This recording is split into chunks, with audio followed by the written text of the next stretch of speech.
Então, continuando aqui nesse primeiro tópico, né, das edificações, instalações, a gente vai falando aqui sobre as instalações elétricas. A legislação nesse item, ela traz que essas instalações elétricas, elas têm que estar embutidas, protegidas, seja em tubulações externas, e que elas têm que estar íntegras para que permita a higienização do ambiente.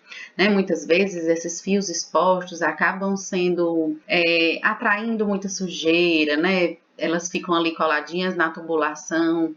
E também um problema grande que a gente encontra aqui são aquelas caixinhas de tomada que ficam abertas, e ali é um abrigo muito importante para pragas. Então elas sempre têm que estar com aquelas tampinhas, né? Todas essas instalações elétricas bem protegidas. A ventilação, ela tem que garantir essa renovação do ar e garantir também que esse ambiente seja mantido livre de fungos, de gases, de fumaça, ou seja, eu tenho que ou ter janelas ou ter qualquer outro meio que possibilite que essa ventilação garanta isso aí que a legislação está colocando. No item 4.1.11 fala desses equipamentos e dos filtros de climatização, né? Caso tenha algum componente de climatização externo, eles devem ser limpos, a manutenção periódica tem que acontecer e também tem que ser registrada. Quando a gente começa aí no item 4.1.12, a gente vai começar a falar um pouquinho sobre as instalações sanitárias e os vestiários. Esse primeiro, ele fala que essas instalações sanitárias não devem se comunicar diretamente com a área de preparação nem de armazenamento. Então, eu não posso ter um banheiro ali com a porta abrindo diretamente para a área de produção de alimentos. E também eles devem ser mantidos organizados em adequado estado de conservação, né? Tanto sanitário quanto a pia, as paredes, piso, teto, tudo deve estar bem conservado. Além disso, as portas externas, elas devem ser dotadas também do dispositivo de fechamento automático. No 4.1.13, ele vem falando da questão dos lavatórios. Todas as instalações sanitárias de manipuladores, elas devem possuir esses lavatórios, né? E esses lavatórios devem ter os produtos para higiene pessoal, o papel higiênico, o sabonete líquido. Esse sabonete líquido, ele tem que ser inodoro, antisséptico, ou então, no lugar desse sabonete líquido inodoro e antisséptico, pode ser um sabonete líquido inodoro mais um produto antisséptico. E além disso, tem que ter toalha de papel que não seja reciclável ou outro sistema que seja seguro para a secagem das mãos, como por exemplo aqueles secadores, né, de mão. Também tem que ter um coletor de resíduo dotado de tampa e também sendo acionado sem contato manual. Deve existir também esse lavatório exclusivo para a higiene das mãos em pontos estratégicos dentro da área de preparação. Então, isso não é só lá nas instalações sanitárias. Até porque esse manipulador, depois que sai do banheiro e lava ali suas mãos, antes de entrar novamente na área de produção, ele tem que lavar novamente as mãos. Então, nesses lavatórios exclusivos, tem que ter o mesmo material: sabonete líquido inodoro, papel toalha, o coletor de papel ali. Então, a gente vê aí na imagem um exemplo de uma piazinha simples ali para a higiene das mãos, mas que ela tem que estar dotada de todos esses produtos, né? Lembrando que a instrução normativa da AGFIS, ela estabelece isso como um critério de auto de infração. Então, se eu chego em uma produção e não tenho o sabonete líquido antisséptico, né, não tem essa pia exclusiva para lavagem das mãos ali, nessa área de manipulação de alimentos, isso já enseja a lavratura de um auto de infração. Outra coisa importante é verificar sempre o rótulo desse sabonete para ver se realmente ele é um sabonete antisséptico. Aqui a gente já começa a falar um pouquinho mais de equipamentos, de móveis e utensílios, aí no 4.1.15.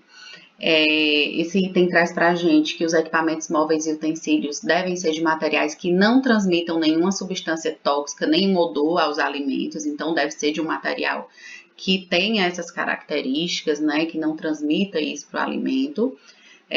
Existe uma legislação específica falando desses materiais. Eles também devem ser mantidos em adequado estado de conservação. Então, nesse caso aí que a gente vê na imagem, uma tábua de madeira que já é um material que pode transmitir contaminação e está totalmente mal conservada. Isso não é aceitável, né? No 4.1.16 ele fala da manutenção periódica, então esses equipamentos e utensílios que necessitem, né, de calibração, eles deve ser realizada essa calibração e essa manutenção, como por exemplo os termômetros, né, para aferição ali da temperatura dos alimentos, por exemplo, na hora ali do serviço, do self-service. No 4.1.17 ele também vem falar das superfícies desses equipamentos móveis e utensílios, né, que devem ser lisas, impermeáveis, laváveis e também estarem isentas de rugosidades, frestas e qualquer imperfeição que dificulte ali na hora da higienização desses equipamentos. Aqui, por exemplo, a gente tem alguns exemplos de alguns móveis, né, e equipamentos que estão com essa superfície aí um pouquinho prejudicada, né, e com presença de ferrugem, mal conservados. No momento da inspeção, isso tem que ser visto para que seja solicitado um reparo nesses móveis e equipamentos. Agora a gente chega aí no item 4.2, né, que fala dessa higienização das instalações, equipamentos móveis e utensílios. No item 4.2.1 fala que essas instalações, equipamentos, móveis e utensílios devem ser sempre mantidos em condições higiênico-sanitárias adequadas. Então, deve ser mantido em adequada condição de limpeza. Essas operações de higienização devem ser realizadas por funcionários. Esses funcionários devem ser capacitados. Então, quando eu tenho um funcionário ali da limpeza, ele tem que ser capacitado para realizar essa higienização adequada. E a frequência tem que garantir a manutenção dessas condições de higiene. Porque, por exemplo, às vezes a gente chega numa cozinha que tem um volume de produção muito grande e já aconteceu ali uma higienização no início da manhã, mas quando a gente chega já não está mais em adequado estado de higienização. Então, quem determina a frequência é a necessidade do próprio serviço. Outra questão aqui é sobre as caixas de gordura. As caixas de gordura também têm que ser lembradas, também devem ser periodicamente limpas, de acordo com a necessidade desse serviço. E esse descarte dos resíduos tem que atender o que a legislação específica também vai exigir. As operações de limpeza, se for o caso, elas devem ser registradas. Esse registro é quando elas não forem realizadas rotineiramente. Por exemplo, uma higienização ali do piso, ela tem que ser realizada uma ou mais vezes durante o dia.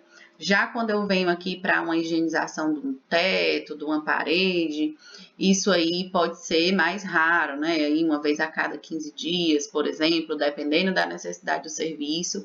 E aí a legislação traz essa exigência do registro, né? Eu vou ter ali uma planilha onde o serviço ele vai controlar essa higienização que não é realizada ali rotineiramente.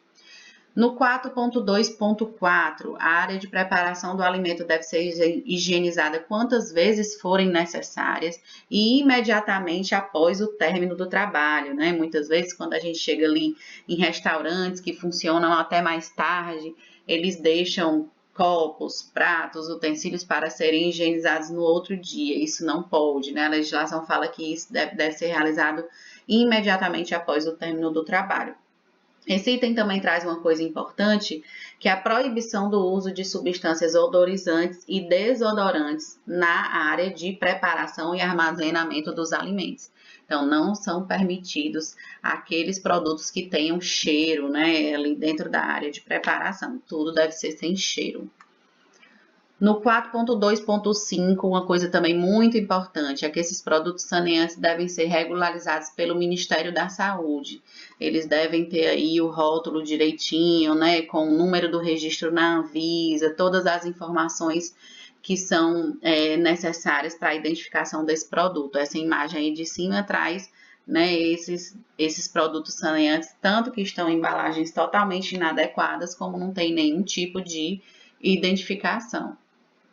No 4.2.6, os utensílios e equipamentos que são utilizados para a higienização da área de produção, eles devem ser próprios para essa atividade, não podem ser utilizados em outro local, então não posso ter ali uma vassoura, um pano que seja usado no banheiro e depois vai higienizar a área de produção. Eles também têm que ser conservados, é importante também a gente verificar se esses equipamentos e utensílios que vão ser utilizados ali para a higienização estão limpos, conservados e também tem número suficiente para realizar essa atividade de higienização. O 4.2.7, os funcionários responsáveis pela higienização das instalações sanitárias, ou seja, lá dos banheiros, dos sanitários, devem utilizar um uniforme apropriado e diferenciado daquele que está lá dentro da área de manipulação de alimentos. E aí a gente chega também em outro item super importante, né, aí da RDC 216, que fala sobre o controle integrado de vetores e de pragas urbanas. Ele já começa aqui no 4.3.1 falando que a edificação, as instalações, equipamentos, móveis e utensílios têm que estar livres de vetores e de pragas urbanas. Então, não posso ter ali a presença de baratinha, de mosca, né, de qualquer praga ali dentro dessa área de produção de alimentos. Deve existir um conjunto de ações que sejam eficazes e contínuas para o controle de pragas, com o objetivo de impedir tanto a atração, quanto o abrigo, quanto o acesso e a proliferação desses vetores e pragas, certo? Então, essas ações eficazes e contínuas, elas não estão ligadas somente à questão do controle químico, né, da dedetização ali.